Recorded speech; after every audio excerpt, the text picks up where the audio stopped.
Thanks for listening to Looking Forward Our Way. We'd like to ask a favor from you. Would you give us some feedback on our podcast? We've made it really easy to do so. Click on the link in our episode show notes. That link will take you to our podcast Google My Business page. Now, you may have to sign into your Google account. From there, we'd appreciate your feedback on the podcast overall, feedback on a specific episode, or a suggestion on what you would like to see us cover in a future episode. All your feedback is really appreciated. Your comments only help us create episodes that will keep us all looking forward our way. Let me say something about the Roundtable, though. The Office on Aging and COAAA, we're there because, helping, because Fran walked into our office and said, you all need to help. I'm going to start this Roundtable, and, this is how it's going to be. I've heard you never say no to Fran. Is that the phrase that goes on? I learned that as a kid. Are you kidding? It's true. And so Fran's personality experience in the community has recruited 1,000 people to be on this listserv. Right. And so the fact that during this pandemic, they were able to keep communicating more than they used to monthly before, now weekly. And the fact that, can I say, you're 87, correct? Yes. Fran's 87, and she's there leading Zoom meetings for the community. What's better? We are looking forward our way from Studio C in the 511 studios in the Brewery District, south of downtown Columbus, Ohio. This is Brett. With me, as always, is Carol. How are you? I'm great, Brett. Thank you. And I'm so excited because we have two really special guests with us today. So let me start, though, with this quote, and I found from Sophia Loren. There is a fountain of youth. There is a fountain of youth. It is your mind, your talents, the creativity you bring to your life, and the lives of people you love. When you learn to tap this source, you truly defeat age. So, my first guest epitomizes this saying, except she's Irish. Sophia and I are both Italian, but Fran Ryan, a good little Irish girl here in Columbus, has been an advocate for Central Ohioans for over 50 years. And now she is a major influencer in all senior services. She reminds each of us that living to support those around us is the key to living a long and prosperous life. But let me also introduce our other great friend and guest, Cindy Farson, who is the Executive Director of the Central Ohio Area Agency on Aging. And we all like acronyms, so when you hear us say COAAA, you'll know what we're talking about. It's not the AAA office down the street. Right. Exactly. Or the other offices. Don't go there. We don't want to talk about that one. Cindy has been the key to progressing senior services in our region. We no longer assume that nursing homes are the only alternative. She co-chaired the creation of the Age-Friendly Columbus-Franklin County Project. She has met the demands of the pandemic, shifted gears to provide affordable health care and home care to seniors, and supported hundreds of agencies that provide senior services. So let me welcome both of you, and thank you so much for joining us today. Thank you for the invitation. We're happy to be here. Well, if you yourself, as a listener, are not older, you're likely to have family, friends, neighbors who are aging. Our two guests will be providing incredible information on the latest challenges for our seniors, but also the greatest opportunities open to assist and support individuals who are aging in our community. So to both of you, in early 2020, you were likely making great plans for how this new decade was going to go roll out. Everybody was thinking of, we're going to use that term 2020, Vision 2020, that sort of thing. The economy was doing well. Senior services were increasing. Funding was stable. Age-friendly programs were growing. Villages were sprouting. All was going well. And then the bottom dropped out when the pandemic hit. And I mean fast, particularly in our senior community. Cindy, can you help us set the stage? So let's take a look. We're in March 2020. What was the immediate reaction to the pandemic by COAAA staff and other supporters for our seniors? Well, it was something. Our main focus right then was the census. I was co-chairing the Columbus County Senior Outreach Committee. So we were getting people together. Let's, get our outreach together, reach seniors, make sure they get counted. It's so important for funding and all the demographics you need for the future. And that just stopped. It came to a stop. People had all these plans, all these materials printed to give out at all these functions, no functions, nothing going on. So that just took a big step back, put it on the back burner because the immediate need was, of course, for food, people not coming out. And that remains one of the biggest needs. So, all the congregate meals were closed. People that never got home meals before or congregate meals now were asking for them. So it was food and, getting food boxes to people and getting all the meals people funded to do more. Here in Franklin County, the demand skyrocketed. Now it's still over 60% of where it was pre-pandemic. And then getting PPE out to folks because things still had to be delivered. Home care still had to be delivered, all these things. So, the state have warehouses. They would send it to us. Then we would try and get it distributed to providers. And we did about 4 major distributions. And actually at Thanksgiving, I know about 5 days before Thanksgiving, the state called and said, well, the governor really would like older adults to have PPE over the Thanksgiving weekend. Families getting together. Can you get out like 250,000 masks? We're like, what? Oh, wow. Okay. Well, so, you put out the notices on email and, people stepped up. They were like, yes, all these communities, the settlement houses, churches, all these people would just come and pick up loads of them and hand them out. So, really incredible cooperation among people to try and get what was needed done. And of course, there were the housing and eviction issues. We put a lot of our money there because, if you're an older adult, being out on the streets during a pandemic is not a good place to be. It's not a good place to be. It was a huge issue prior to that. So during the pandemic, so we put a lot of our money there. So those were just the immediate things that came to mind, and all the things we were doing prior to that and thinking about took the back burner. Right. Were you helping with at least bridging the gap, the telehealth piece to it, helping them at least get online for doctor's appointments? I mean, that was something that kind of all of a sudden you weren't seeing your doctor for appointments, but you had to jump that into the technology of Zoom to see your doc. That's a whole topic there, isn't it? Our people were not doing a lot of telehealth, mainly because the community was. I loved it. I liked jumping on a Zoom for a doctor. But a lot of our clients, and we serve about 12,000, broadband is an issue. The equipment is an issue. Right. The knowledge of doing it is an issue. Right. So it just depends. Do you have a caregiver that can hook you up? Yeah. Or so, individually with a doctor, it might have been a thing. But, as far as reaching them, tough. It wasn't. Yeah. It wasn't. But that's something that from this pandemic, so much will spring, So we're looking at projects now and how to equip people, those kinds of things. Right. So, Fran, you were on the front lines hearing from seniors and families when the pandemic closed our world. What were you hearing from our seniors as well as the agencies serving the population? What did they need? What were their concerns? Well, I think what we had in place was what Cindy talked about. We had the COAAA, and then we had Franklin County Office on Aging, and so that was our those were our 2 stabilizers. Those are the 2 main programs that we operated out of. When I say we, I'm talking about just the agencies, our whole lifeline of the villages and everything that we created. What you saw was all of these agencies and neighborhood places coming together, and neighborhood organizations, civic associations were giving out masks. All of these agencies that we had in place, and we were so lucky to have all this in place before it hit.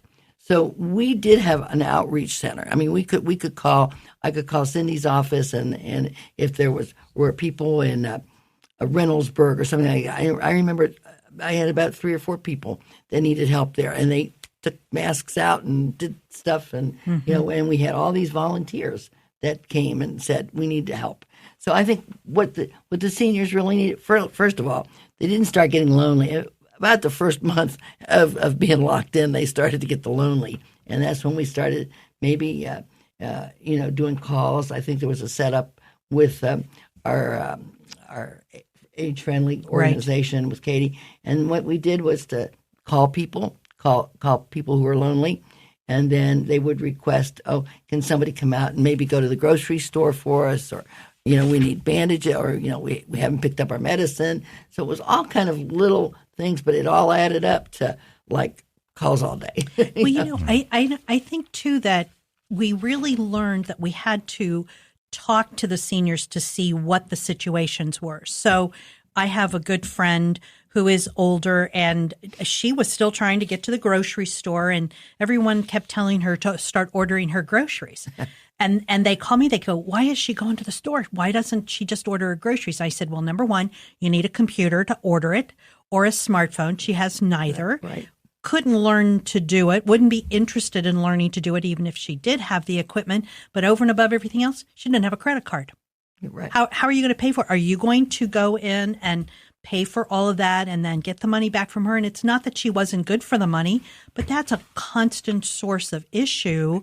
And so there were seniors out there really trying to maneuver through what younger folks were not having that much trouble with. It was hard. I mean, I had, and I've had grandsons help me and et cetera and kids, but it is hard. And one of the things that I found out, like I live right close to Kroger's, where people couldn't, the seniors couldn't do this access because they couldn't get it. And nobody would they'd have somebody go in with a check and they wouldn't accept that check from somebody. Right. So I talked to the supervisors and I said, this is crazy. I said, you got seniors that have to have food. They don't have a credit card, as you said, and they don't have the smartphones. And so how do we get their neighbor? We've asked neighbors to help neighbors. And there was no way in there because there was no identification. So I think they've gotten through that. They worked through that system a little bit. I think Kroger's helped a little bit. Yeah. But that's you're right. It was kind of like up against the wall, nobody to call, and they needed somebody to call. And luckily we had the agencies ready to stand by. So Cindy, at COAAA, you have a call center type environment of people who are doing resources. What were the numbers in terms of how many people were calling for information? They increased a great deal. And I'll tell you about our enrollment. I mean, this was our enrollment into home care programs was up 25% in 2020. Right now, nursing home occupancy is only at 63% because, of course, that's not where they wanted to be. Right. And people that were there might have been trying to look at alternatives. So we did increase our enrollment by 25%, which was kind of a stressful thing because agencies, had to try and step up and serve those people. So, yeah. So, and then a lot of things were just information calls. Where can we get this? Where can we get that? And right now, vaccine calls have been off the charts. I think the governor mentioned call your area agency at the beginning. There you go. And don't say that. Well, I mean, we were. It's just that we didn't have right. We didn't have great answers. It's like because give us a couple of days. For people without computers, trying to find a vaccine spot. So we would try and look it up, but you still couldn't.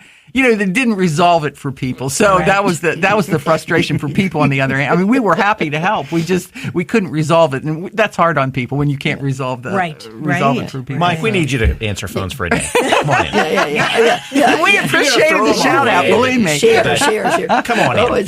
Share the love. And then as things, calmed down, it was easier for us to put people on lists and things. Right. It's just that at the beginning, everybody was scrambling for appointments. Well, they needed those lists too. They needed to put people that, because of the vaccine spoiling. So we got together. So we were on the phone with one of Cindy's people and myself and Dave Poe, who does our roundtable stuff. And we were trying to identify all these buildings where we could do this and send things. And it just turned out to be a nightmare. And then people would call at 8 a.m. and say, "Can you get on the line for me, Fran? I can't be on the line all morning." So I would just put my phone down and just put it on a little ledge, and people would call, and I'd say, can you make an appointment? And a lot of times you couldn't make an appointment for somebody. So it was really a tied up schedule. It was terrible. And now what a shame that we've got vaccine spots out there that nobody will fill. Yeah. The differences in vaccine rates. We've got Delaware, 84%, the leading county, and then we have Fayette County, which is only at maybe 65%. And then of course Southern Ohio, those rates can be very low. They're only in the 50. I'm talking about the 65 plus population here, right? Because generally it's pretty good for people over 65 and people over 80, but there's such a difference in hesitancy, and so. It's pretty astounding. So the Department of Aging wants very much for us to try and work on. In fact, I was on a call and Ursel McElroy, the head of the Department of Aging, said, "Well, I see Fayette County's in the lower rate." I said, "You know what? We're down there doing a clinic today, but some people that signed up didn't show up, and it's tough. You can't." You can't go hunt them down to go. Well, actually, we do, because what we've been doing. Okay, well maybe you can. We've been focused on senior facilities. That's a partnership we have with the National Guard right now. So we actually did hunt them down and go door to door and say, "Hey, do you?" But did you forget? Yeah, right. Well, but it's gotten to the point where a lot of people that want them have gotten them. So now it's different, Right. Well, now we're not doing the zip codes either. Right. So that might make a difference. Our focus now going forward is going to be on home care vaccinations. But now, so we have a nice partnership with the Department of Health and the fire department, but that is now on hold because the J&J, because that's the easy one to transport. Right. So hopefully that will ramp up in the future for people that truly have a hard time getting out. And they tell me these FEMA mobile clinics may join that fight here. So fingers crossed that we can get more to people that can't get out. Right. Well, look at we had that sudden snowstorm the other day. And so suddenly, I had 4 inches of snow at my house. I don't know what you all had, but you could plan and then people can't get there for whatever reason. So there's lots going on. Transportation was provided by Franklin County Office on Aging. Right. That has been a godsend. That's been a godsend. I asked Janet to keep it up. She said yes. But yay, local levies, because to not have that transportation to vaccination would have been hard. Yeah. They were great. One of the major issues we faced during the pandemic was an oversupply of information, 24/7 However, that information was not always accurate or comprehensive. Get it out as fast as we can, and it may not be all that accurate.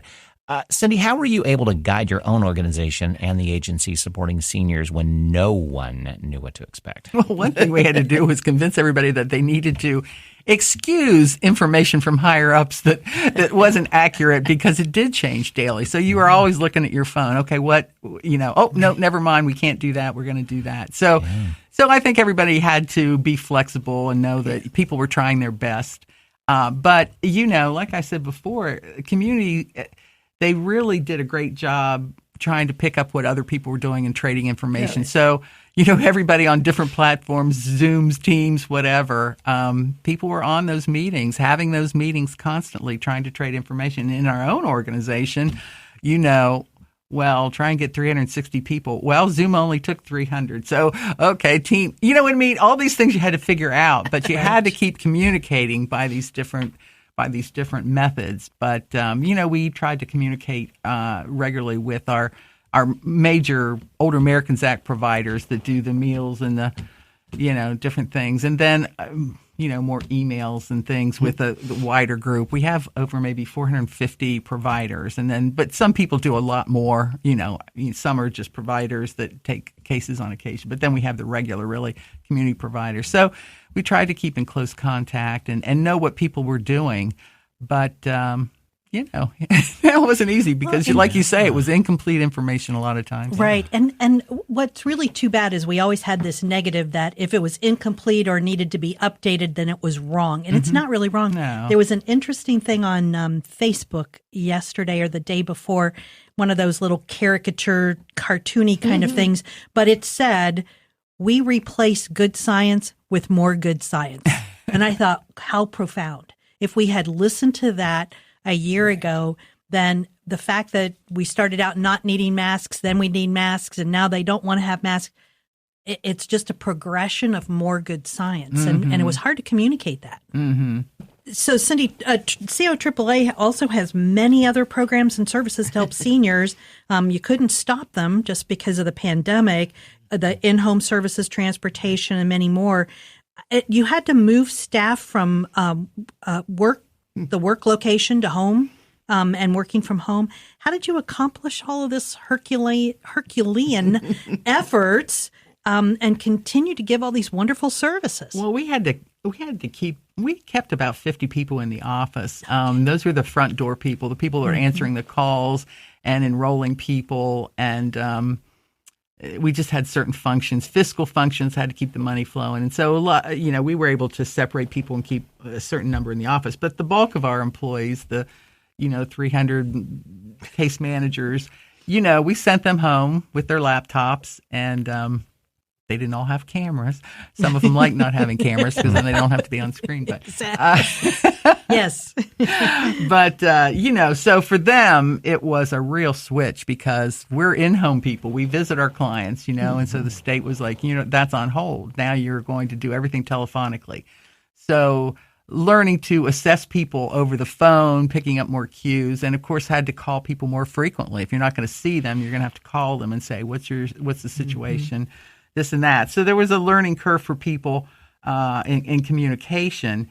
And we did have people, we have social workers that are in bed with a fire department. So we had those people, they're out in the community all the time. And so they would, see emergency kind of situations, people in bad situations, and that's one of their things, and we can get them enrolled or find out if they have case managers. And what we found out is, people that were reporting saying, oh, we're fine, they would go there, and they're not fine. Right. So that's why we're very anxious to get back in, and we were able to get a lot of people vaccinated early, and so those people have volunteered to resume, even though the state is not requiring it. We have done a lot of home visits, and we have our service coordinators back in the senior housing facilities, and so we like that face to face. You miss a lot when you're not face to face, and so we're going to kind of clear that out now.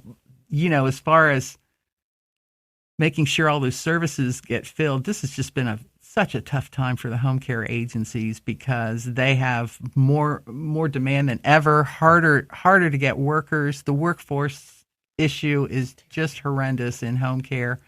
They aren't paying the salaries they need to pay, and so that's been tough. And then, of course, you have clients that need the home care that say, "Oh no, I don't want anybody from outside in," and so. Trying to convince people, yes, it's safe. You need to have somebody come in. That brings up an idea that I want to make sure our listeners have information on if they themselves need home care or have a family or a family member or friend who needs home care. If they don't have any place, they don't know where to start, can they get information from COAAA or their local area agency on aging Absolutely. To help in this situation? Because it's a tough. I've gone through that. It's tough. It is, and that's where you should call because every community has different resources, and so we say it doesn't matter. Some people think, maybe that's for lower income people. It certainly isn't. People of all incomes call, and it's not just for services. Sometimes it's my mother had a stroke. I don't know what to do. We have people that can walk you through some of these things. Right. If you're a caregiver and you're like, I can afford services. I just don't know where to turn. I don't know what resources are out there. Yeah. We have caregiver specialists, people that don't know how to switch. My mother is out of funds now. She needs to switch on to Medicaid. How does that work? It's so complicated. I can't figure it out. Right. All those situations can get help by calling their area agency on aging. And I think that's what I found when I was going through these steps is you don't know what you don't know. Right. You need to talk to an expert in the area so you know what to be aware of and so that you're making the correct decisions. Right. And so there are a lot of programs, and maybe you're eligible for the Medicaid programs, and if you're not, then probably our local levy programs. Yeah. If not, maybe you just need a meal. Life Care, we can hook you up with Life Care, to bring over a meal or another provider. So, there's a range of things, and it depends on income and frailty and preferences, all those things. Well, listeners, we'll have our resource sheet again on our podcast notes on the website, and we'll include information not only on COAAA itself for Central Ohio, but also how do you find your own area agency on aging where you live. All right. Well, Fran, the Senior Services Roundtable has made an incredible difference in our senior services programs over the past decade. And I guess I lost track of time, too. It's been a decade. That's amazing. We're going into our 12th year. Wow. We'll be going into our 12th year, I think. Well, we have a much better handle on what services and programs are available because of that collective and what still needs to be done. With the pandemic disrupting all of the services, how did the Roundtable fill in the gaps for our seniors? Well, I think, first of all, I think it's just a blessing that we started out 10, 11 years ago looking at this problem. I mean, that's what came to my mind, too. It's like how fortuitous that it was kind of in play and it was ready to roll. Got into it. Yeah. Mayor Coleman said, hey, I got a question. We got all these services, but I have a mother-in-law or somebody that needs, can you do something? Just do something, Mm-hmm. Here it is. Just do something. And my do something was to hook up with Cindy and to hook up with Tony Carroll, who has now passed us. But to put those two together, I always call my department stores. They're the anchors that hold this whole team together, this whole thing together. And then I, got acquainted with some folks at firemen and some people that were serving seniors 55 plus. I just went to all of these wonderful, wonderful displays that they had all over. I think Cindy's people were out almost every night at some organization, and everybody was going out giving. Now we can't do that, of course, but we did. That's how we built this connection, and it's just people who work with seniors, whether it's home care, whether it's food facilities, whether it's helping people move, helping seniors get their things together, and avoid hoarding and all that kind of. So this is kind of what we did, and then every year we just picked up more people, and we're over 1,000 now, and we're able to put together through some wonderful people, a list server, so that they can go on a list server. If Cindy has an announcement that she needs to make in 2 minutes or something, we can call David and he gets it right on our server. So I think we were so fortunate to build this unique thing. And then 3 years ago or 4 years, it's been 5 years almost for Age Friendly now, because they were 3 years getting together. So the Age Friendly, but then the villages came first, and the one in this area, and the one that connects German Village and Marion Village and a couple of other places down in there. Mm-hmm. Okay, that all was these villages, which was a national organization, came in place first, and those we could build upon. Now we've got 5, and people are clamoring to get more done. And so that was already established. So with this establishment then, and then when the pandemic hit, and we were saying, or all of us people that were working in aging, hey, the wave's coming. I think, Cindy, we recognize this, and we went to some luncheons and things where people were speaking about age, how the aging factor was going to come in. Right. They were calling it the great. They kept calling it the tsunami. The tsunami. I remember talking about in like 1980. Yeah. You talk about the tsunami. They don't do that anymore. I think. No, they don't like it to sound like something terrible's coming. Exactly. Right. But we're not destructive. But people would like snooze. In 1980, they're like, yeah, sure. It's 30 years from now. That's right. Come on. It's like, so guess what? 30 years. So at my age, at 87, and hopefully to be 88 in January, you can see the progression and see what we've done. Communities are calling us and saying, well, how do you guys all hook up together? Right. Mm-hmm. And I'm not going to tell all our secrets. But no, you got to keep the secret sauce somewhere. Yes, you will. But some of it's got to be that all these organizations love to play together too, right? Yeah, right. You got to have that kind of community, or it's never going to work anyway. We were doing weeklies during the bad spots when we didn't know where the vaccine was coming, whatever. So we planned on weeklies, and we had 30 to 40 people weekly, or 50 people weekly on this. Now we're back to our once a month, but we can't go to places. But the connection, we may not see or hear from somebody for like 3 or 4 months. They may have changed positions, but they're up to date on everything. And so I just say that we were just lucky to be able to even think about, as Cindy said, they were thinking about this in the 80s. And I know that in social workers. And then luckily, we hooked up with social workers at Ohio State, and they've been helping. So, right now, the age-friendly and the villages and the two big networks that we have with Cindy and Franklin County, that is almost, I think, unusual for most communities. Right. Let me say something about the Roundtable, though. The Office on Aging and COAAA, we're there because, helping. Because Fran walked into our office and said, "You all need to help. I'm going to start this roundtable, and this is how it's going to be." I've heard you never say no to Fran. Is that the phrase that goes on? I learned that as a kid. Are you kidding? It's true. And so See, I wear my badge of honor. Fran's personality experience in the community has recruited 1,000 people to be on this listserv. Right. And so the fact that during this pandemic, they were able to keep communicating more than they used to monthly before, really? Now weekly. And the fact that, can I say, you're 87, correct? Yes. Fran's 87, and she's there leading Zoom meetings for the community. What's better?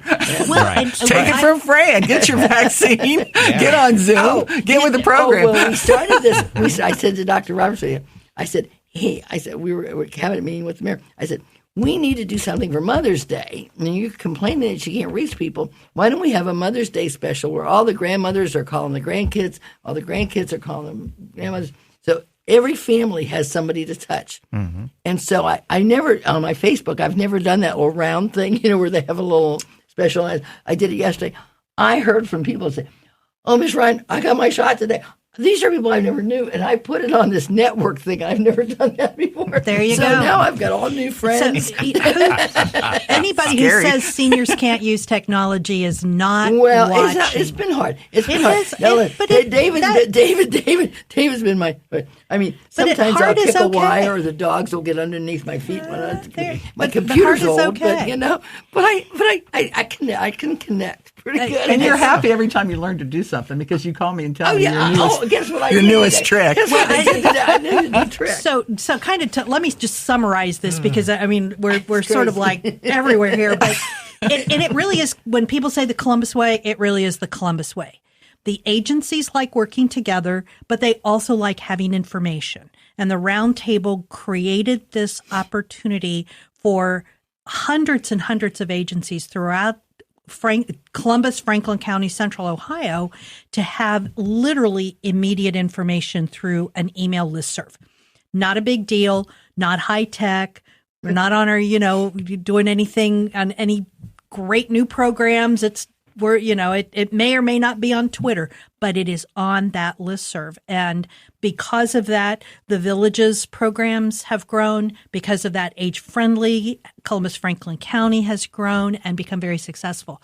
But it really is utilizing even low-tech technology to create this communication pattern, which has been phenomenal. And needless to say, we got through this pandemic for our seniors much better than we would have had it not been for the Roundtable. Well, a lot of people are fitting into this program. And our shout out to Dave Paul, who's extraordinary in doing all of this. Yes. So we're moving past the pandemic through the success of science, the tracing, the testing, now the vaccines. With the widespread health issues from the pandemic, do you see additional services that are necessary to continue having a healthy senior population? I'll ask that of both of you. What do you think, Cindy? Well, certainly. Pre-pandemic, that was the case, and post-pandemic. The state has just completed their strategic action plan on aging. They call the SAPA, and you'll hear them talking about that quite a bit. That's a terrible acronym. I know. Come on, you do something better than that. Well, we better think of one because I don't want to say strategic action plan. Yeah, exactly. That's true. That's true. Yeah. Action plan.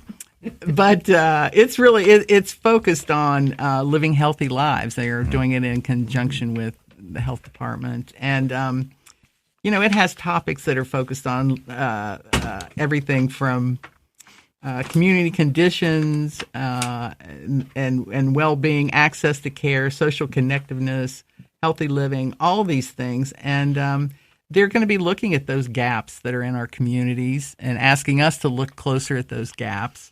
Social connectedness, of course, has come up as a huge issue in the pandemic. But access to care, that's just always a problem. It's funny we have to go through a pandemic to really microscope problems that are already here. Mm-hmm.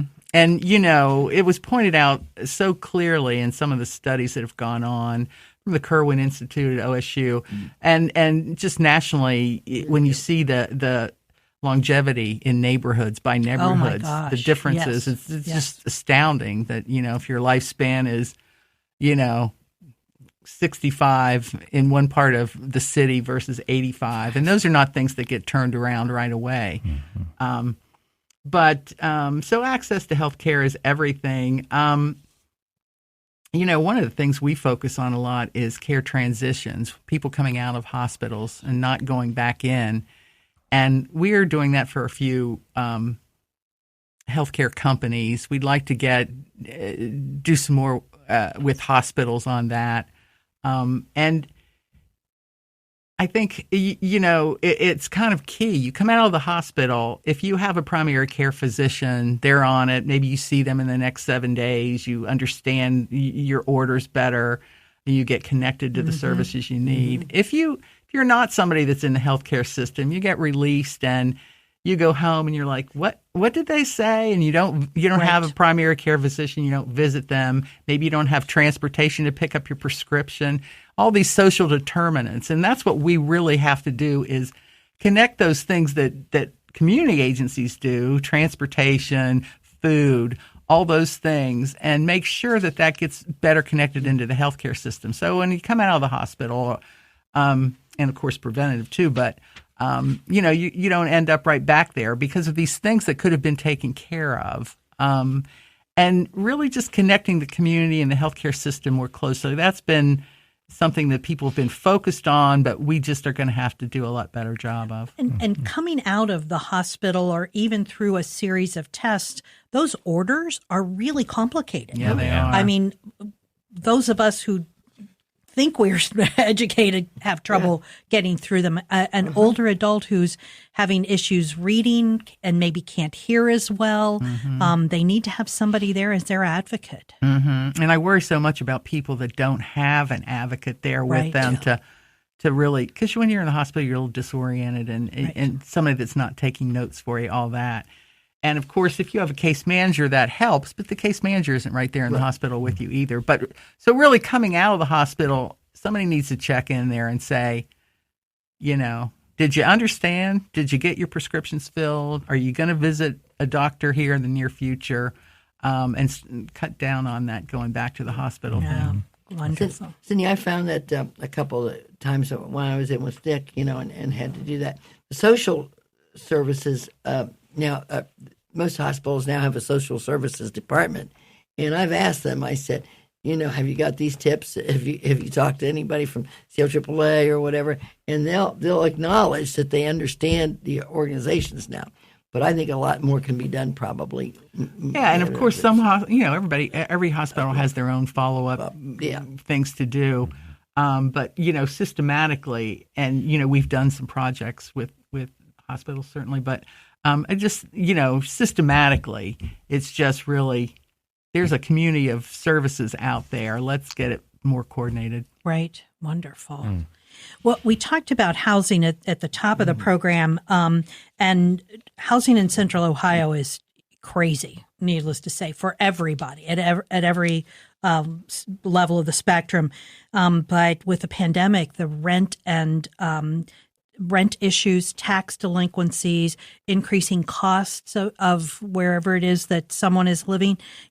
Any idea or plans in place to look at housing issues for seniors? Well, that is such a huge issue. And, of course, Fran knows that because she calls all the time and says, I've got somebody that needs housing. Oh, yeah. Right. But I think some things are going to happen, and I know Cindy and I have opportunity. I've been talking to Kate. There's some things coming in. And the main thing that I think we'll have to fight for is a piece of that, so that when the monies come in, that it's up to the folks who are on the front line, which are I know 3 people in Cindy's office that I call.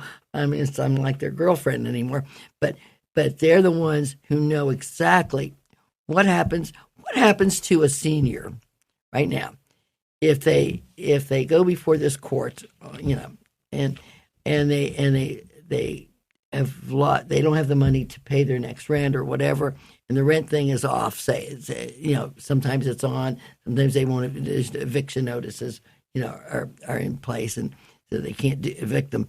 But they have no place to go once they leave the apartment. Where do they go until they have permanent housing? That's a big issue right there, and I think that Cindy's people have really been working on some ideas too. That where do you put folks when you say to them, you have to leave your apartment? Either we're going to reconstruct it or we're going to deworm it or whatever, or get it cleaned up. Where do they go? I mean, they've got they're a senior. They have nobody in town that they can stay with. Those are what I call placement problems, and that's really the kind of calls that I get. Or where do you go? Where do you want me to go? But there's some things. There's some organizations I think that want to help with that. And, during this pandemic, millions and millions of dollars are out there to help people with rents and evictions. Yeah. And that is so critical because prevention is everything. Once you get an eviction on your record, it's not good. Right. Are people trying to find another place for you? It's bad. So trying to keep people from being evicted, which is what, Impact, the city, the county, they've given so much money to Impact. To try and avoid evictions, and they've done a good job with it. Legal services, they've all stepped up trying to get this done. We have money through the Older Americans Act. We put a lot of our money into that too, so we could take some seniors and in all of our counties. So that's a big piece of it. But this was such a big deal before this happened. Yeah, that's what I was going to say. It's been there. And the city has helped. They have given us grants too to help people. Not only for evictions, but also for finding homes, finding placement too. But it's just when you talk about affordable housing, people think they're not talking about subsidized housing. You see everybody saying, okay, we're going to give money to this developer and he has to make 20% of them affordable. Well, what they mean by affordable is like $60,000. Right. Well, a lot of the older adults we're dealing with have Social Security. They're not in the affordable category. They're in the subsidized category. Right. And it is getting more and more impossible to find that subsidized because the federal government stopped with the 202. I don't know when they stopped putting a lot of money into that, to the subsidies. But, so it's going to continue to be a problem. And there's some changes coming with HUD now too. I think they're reevaluating this, right? And it's as Cindy said, it didn't just start with the pandemic. But it took that window of pandemic, I think, to open up the windows and the drapes and see what was really inside. Well, and I think you're both also bringing up the fact that it's not an easy thing to grab, nor is it just one situation. It's not just the person who hasn't paid their rent. Oh. Right. It could be the owner of the building wanting to do whatever, do renovations, change them into condos or whatever. And people said, I thought I'd live here the rest of my life. And then they're like, what? Or I'm 85 and now I got to figure this out, And then you've got folks that don't speak English, and you've got the families, and you've got the grandparent. Two things. You've got the older person in the family with them, and they are trying to translate all of this information, and so you don't know whether she needs special care or he needs special care. So you've got that problem, and then you've got the percentage is very high of grandparents taking care of grandchildren because of the opiate thing. So that's another level, isn't it? I mean, I've had people call me and say, I've got three. I'm taking care of 3 grandchildren, and my roof is leaking. And this was like 11 o'clock at night. And the first thing I ask them is, are you a veteran? Is anybody in the family a veteran? Because usually veteran services will come over and do an immediate thing. Mm-hmm. But, you lead them through the passport, or you lead them through this. I'll make a call for you in the morning. But those are kind of crisis things that happen 24 hours a day. And I'm sure that Sydney's people are just over I know it. Patty Callahan, who works God love Patty. with our caregiver program.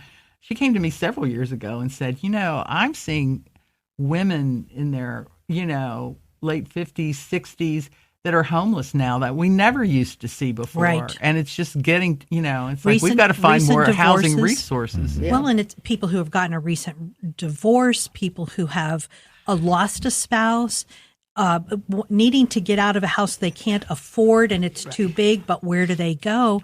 Right. Housing in Columbus is tough, if you have resources, let alone if you don't have resources. And that's part of it. That's why we're seeing so much of it. It's just the housing, price increase. Now you've got the reentry program, which I serve on that Franklin County reentry board and represent the COAAA. But you've got all the there's older women. More the numbers look like there's more older women coming out of programs out of incarceration, right? And so they need housing. That's another whole. In fact, I have a call into that program is they do a magnificent job on and we're trying to open it up. What do they need?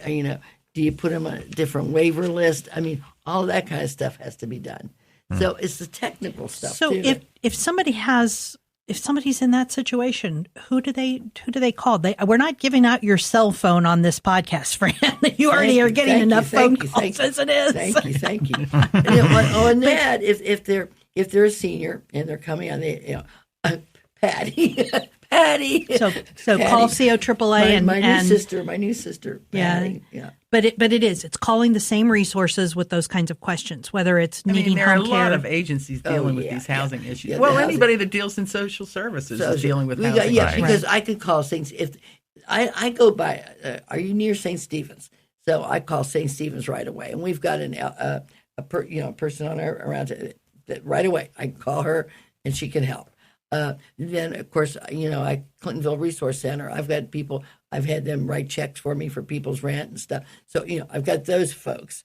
And Bill said the other day, he said, at the meeting, didn't he say, hey, call me if you need rent money? I said, okay. Mm-hmm. But we do have enough of that.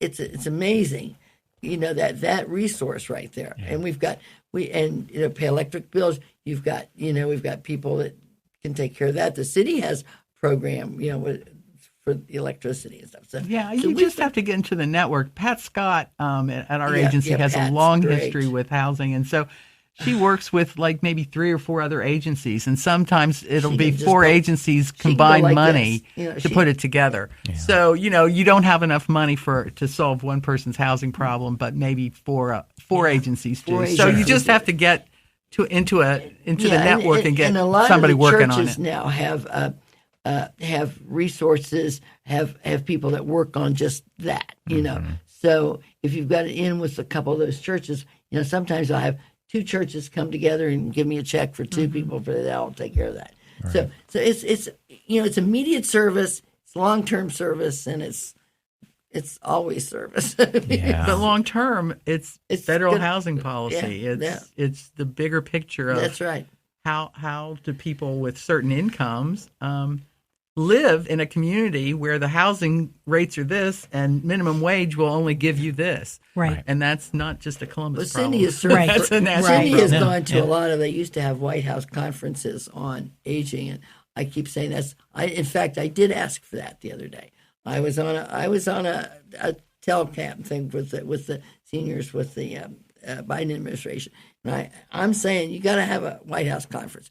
There's too many issues that are coming that you can't just settle them one day at a time like this. You need a process and a picture of. Well, and with all the resources we have, it's not just multi-agencies in Columbus, it's multi-agencies at the federal level that need to have that recognition of issues of seniors. For those who haven't thought that the tsunami was going to hit, it did. We're way past the hit, and needing to clean up what needs to be cleaned up. And it's always fascinating to me. When did things come to a critical point where people say, I can't ignore this issue any longer. And it's always kind of fascinating to me where that happens. Wow. But that's true in a lot of different things. I mean, we're seeing it right now with home care. Yeah. Right now, we're trying to talk to the Ohio legislature about you've got to raise provider rates so that they can try and compete for wages for people. And frankly, the House did not give us what we asked. We'll try in the Senate. Yeah. But, at what point does it come to the realization that, okay, we've got 200 people, we've got 2,000 people in the state right now that are on waiver programs that can't get service because they can't fill the work order. Right. Okay, these are people that aren't in nursing homes. They could be in a nursing home, but they're in home care, and they're waiting to get that home care and they can't get, they can get some services. They can't get the amount of service they need because there aren't enough workers. That's a problem. And that's only a problem that's going to get worse and worse and worse. Well, when does that become a priority to the state? Well, it's not yet right now in the House, apparently. But, everybody's got priorities, education, whatever. Oh, yeah. So it's fascinating to me when some of these things come to a head and somebody says, we got to fix this. But, it just has to affect the right person at the right time. Exactly. That their mom is now, and then their son is now a representative. It's like, okay, this is my cause now. That's. You're exactly right. I've seen it happen a million times. Edgy saying that, but it's one of those. Don't we call it the sandwich generation of where they're paying daycare for the kids, and then mom's in the hospital, and they got to pay for that, and so nobody cares until it hits them. Right. But years ago, it was proven that good home care is a lot less than all the other social services that the state would have to provide, pay for, and provide. Mm-hmm. So financially, fiscally, it makes sense to support home care. But because it's translated to the wages of the caregivers, then it's ignored. All right. Yeah. And right now, nursing home care has always been the entitlement in Medicaid, not home and community-based care. Right now, Senator Brown has a bill out trying to change that. Right. And it's like, well, okay, that's been talked about for, 20 years. People say, well, this ought to be the entitlement. So who knows, there's a bill. Maybe that catches on this year to try and change the status of home care so that you're entitled to home care just as you are in nursing home care. Interesting. Yeah. Yeah. Yes, Well, another touchy point is transportation. That's a hot button. We got bad roads. Nobody wants you to ask that question. We got the bad roads. We're starting to see too many cars again. It's starting to build up, that's a good sign in the economy, but it's still we have congested roads. Not enough buses. I think we also kind of see this futuristic transportation coming our way, maybe, but that's still, could be a whole generation away. Are services being created or changes made to support seniors in need of transportation? We talked about the help from Franklin County Office on Aging and transportation for the vaccinations. Are there other things coming up that's I know bridge the gap? I think CODA's getting more into it. I think, Franklin County is going to get a mobility manager. We have never had the most coordinated transportation for seniors in this county. It's easier in rural counties, I think, because they can have a mobility manager and get some cooperation from the agencies. That hasn't been the case here. I hope that's going to be the case in the future, where it might be a more centralized call place where then you can call different agencies and maybe we can fund that. So hopefully more coordination. But we never made it easy. My big fight. We did a lift demonstration, right, with the villages. Well, yeah, but then when it was time for me to get my, I said, hey, I'm not driving anymore, and I gave up my keys. Really, with a smile on my face, okay? And so all right, where do I get my little card? Okay, where do I get my little card? Oh, well, luckily I go down to City Hall anyway before the pandemic. To City Hall on Monday and Tuesday mornings. And, it's right there at Broad and High. So I get... Is it CODA card? Mm-hmm. Okay. So I get off this is couple of years now I've been doing the buses. And so I go down and I get off the bus, cross the street. And I'm pretty limber, I'm pretty okay. And then go up the steps, go into this big, massive entrance and say, so I get in line and the lady takes my picture and all this stuff and hands me this thing. And I said, what happens if I couldn't get here on the bus and it was kind of far? And why are we doing this so far away from where the seniors really are at Broad and High? Well, I don't know. We'll have to take up that consideration sometime. I fought for that. And by golly, now they're at the libraries. There you go. I was going to say the senior centers would be a logical place for that to be the senior centers. Once a week or whatever, once a month, whatever. That was a couple-year fight. Oh, my gosh. Wow. So it's just kind of that thing. And then getting on and off the bus. Are you sure that the lever's down? I have a little shaky getting down, and now they've tapped the guy in the shoulder down. Yeah. So there's just little things like that, and there's just never enough funding for transportation. So it's like, can you solve the transportation? No, because there's no end to what people want, and of course, the older you get. You don't want people to keep their keys past the time they really should, but who wants to give up their keys if they haven't already identified an alternative way to get places? So, we did a lift demonstration with the villages. Look, how can we make this easy? Maybe if you don't use the technology, they have a concierge program so that the village people could call, could do the billing. And both of them are good.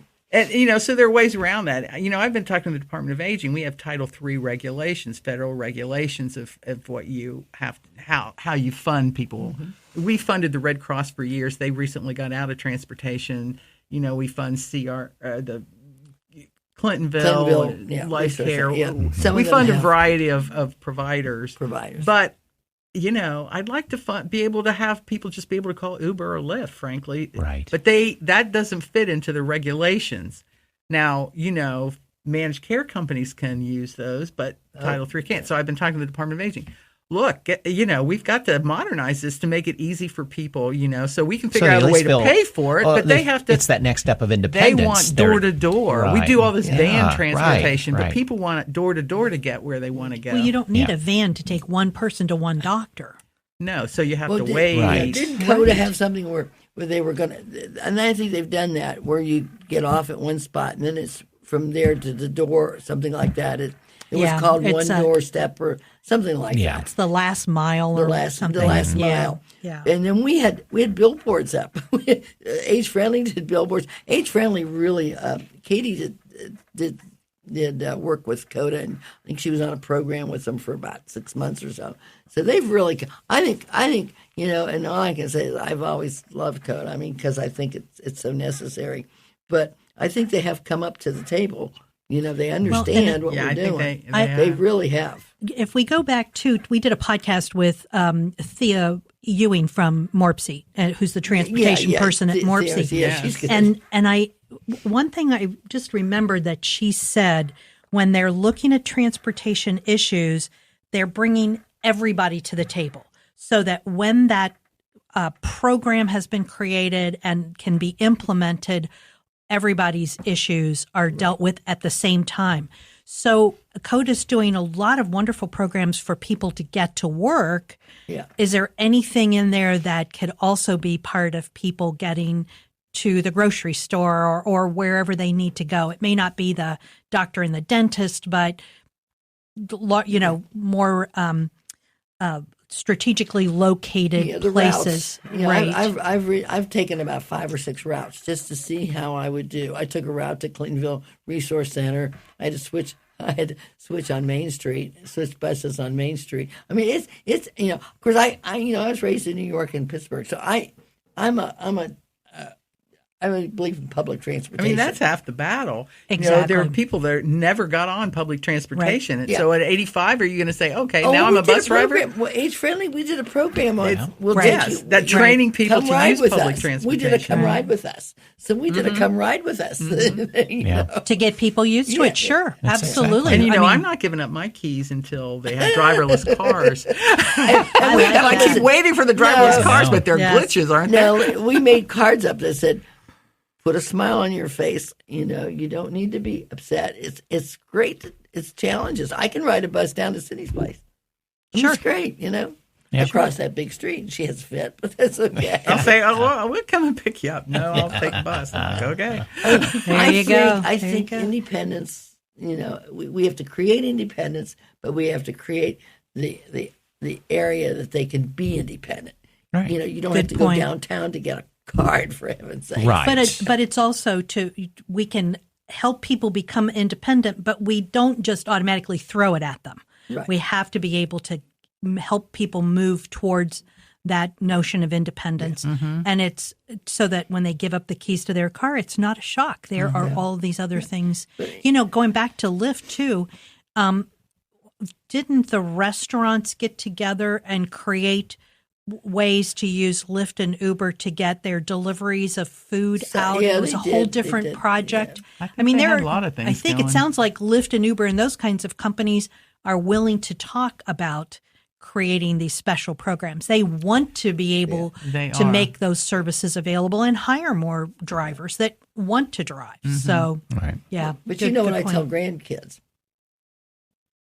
You got to step up to the table and help these. And you know, you got a car, and grandma Yeah. needs to go to the doctor or something. That's I good don't. point. I don't want that to Good go away. point. I don't want that to go away. We've talked about a lot of new things coming up. Anything else that we didn't hit today? That new plans, new ideas, new Well, I think there's programs? going to be a lot coming, Carol, after this. After we get through the tough parts, don't you think so? I mean, new I do, and legislation. frankly, the resources that are coming out from the government, Because of the pandemic. the whole recovery. Recovery I keep Act. calling it the Recovery Recovery Act, but Act. I'm not sure that's the name of it. No, there's Biden's a new- plan. yeah, it's a new one. It's a new one. But that we're expecting a lot of money coming from that, not only for the cities and states, but through the Older Americans Act, and you know, the state is looking for ideas. We have all of our people. We're saying, okay, it's one-time money, but how can we upgrade our systems? What are ways that we can improve how we do this? Maybe it's only one-time money, but when you're talking about telehealth Right. or working that way, you know, can we buy iPads for enough people and make it, you know, be able to maintain them after the pandemic? Right. To me, the concern a lot of this is there's all this pandemic money out there, and then after it's gone, it's like, okay, it's gone now. Now we have this huge demand for meals and continuing to work telehealth. You know, and my hope is they don't go backwards on some of the regulations that they've lifted on this. We are actually right now embarking on a kind of a demonstration telehealth program that works with Medicare, and I think we're going to be starting with some senior options clients that then will equip them with pads that not only they can use for this whole the Medicare piece, but then can work for other programs. So, you know, some of these things where and that's because of the pandemic, they're allowing this to happen. So after the pandemic, will you keep all these things? You know, will we learn Right. and keep these things? Right. So, you know, we're looking for things to come out of the pandemic. Right. And like I say, the state is looking for ideas right now. What's the best use of these funds? And so, I mean, I'm very optimistic about going forward with some of these things. We have a program right now. True Alta is something that we work with caregivers, and so it's a platform program that can caregivers. I wrote that down. and we can lend an iPad to the caregiver for these purposes. So there are different things coming out that we're interested in, and I just hope you can maintain them after all this. So instead of a silver tsunami, we're finding the silver lining of the pandemic. I think so. And it it actually- opened the door. It opened the door, and it opened the windows, and it let us see where the where the needs were a lot clearer. I was going to say, it really more clearly defined what those needs were so that we could continue on. Well, we always ask our guests if they have any last words of wisdom that they'd like to add. Any advice, suggestions for our listeners? Fran, Cindy? Yeah. Cindy? Well, my advice is always to plan, Yeah. Hopefully you are going to get older. If you're lucky, you're going to get older. If you live till tomorrow, you got older. That's right. That's right. Oh, that's a good one. If you're lucky, you're going to get older. So don't be surprised when you do. And have a plan out there. Know what community services are out there. And know what assisted living costs. Know what your options are. Talk things over with your children, your family, so it's not a shock. I know people don't like to think about this, and that's a problem in America because long-term care is a huge problem. So, just give it a little thought. You don't have to think about it every day, but so for me, it's always trying to get people to plan and think about what resources are out there. And also, if you're an older adult, which I am officially, embrace these changes. Order from the grocery store, get Zoom. When your kids say, "I'll teach you to do this," take them up on it. Take them up on it. Right. And I think that of all generations, baby boomers have been through continual change. And so to stop acting like we can deal with that change, that's crazy. We'll deal with it in our way and our time and our speed, but we can deal with change and not to be afraid of it. Mm-hmm. Well, we look at seniors that you think have already made those choices early enough, but I have friends that are living in 5-bedroom houses by themselves and don't want anybody to come in and help them. I mean, those are the toughies. Those are the toughies, And so there's a couple things, Luckily, 10, 11 years ago, I said, house is too much. The kids don't just do that. And I knew what I wanted to do. Luckily for Dick, we got to enjoy that time, when we made that transition. But you've got seniors living alone, hoarding stuff. I mean, that's another whole issue that we don't even, I get calls from people, oh, you got to get somebody in here to help, And so it's that kind of issues. So all of these things add up, and then they start losing their friends, okay? Right. And they have not been out enough in the community to get younger friends like I have. Mm-hmm. But that is a truism. That's a truism, and it is tough. It is tough. And so becoming older every year, you can either become older or you can become younger in your ideas. And so I look for all of the programs that we've got to help people become younger in their aging, aging in place. Right. Yeah. And then they've got their animals. Nobody thinks about what happens. We addressed that the first week I was doing this 11 years ago. What happens when you got your pets? Have you made plans for that? Because Uncle Joe is going to say he's going to take little Mickey, but little Mickey may not ever see Uncle Joe, okay? And so you've got that issue. Yeah. And so we do have organizations that help. I mean, I've got pet people that I call boop, boop, boop, right away. Yeah. So they have to deal with pets. They have to deal with giving up their homes. This is where I'm going to die. This is where I love. I'm not moving. I don't like any place else. And so you have all of that. I'm not going to learn the internet. I hate the internet. I'm not going to do this. And so you've got a whole barrier before you even walk in the door to help somebody. And that's a toughie. They're the professionals who can do that. I can't do there you go. So look for Fran's TikTok dance later today. Okay. Oh, no. I have not done TikTok. I have not done TikTok. We will wait for that.